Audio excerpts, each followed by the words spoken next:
Ho preso con un misto di stupore e dispiacere della decisione del Tribunale del Riesame di Venezia di confermare la scelta di mantenermi in esilio. In realtà l'ho preso solo dalla stampa perché ancora non mi è stato comunicato nulla di ufficiale. Tutto sommato però non ci eravamo fatti grandi illusioni che il Tribunale di Venezia si volesse prendere la responsabilità di modificare e stravolgere una misura che ha fatto tanto discutere, che è appunto quella che oggi mi tiene lontano da Cortina d'Ampezzo.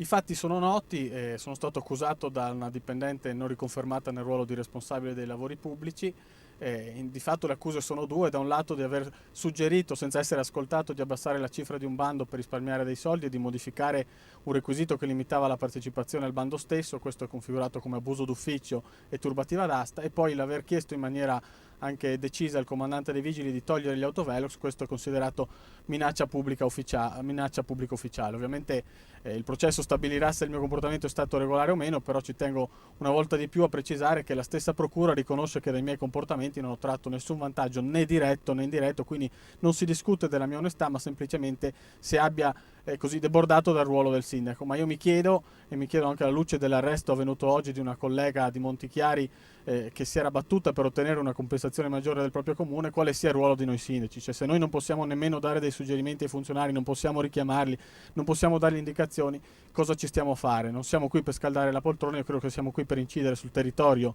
che siamo stati chiamati ad amministrare. Per questo sto tenendo duro, nonostante l'esilio ovviamente incida sulla vita anche personale mia e della mia famiglia, ma sono deciso a tenere duro per una questione di principio, convinto che alla fine la verità emergerà in maniera chiara e inequivocabile.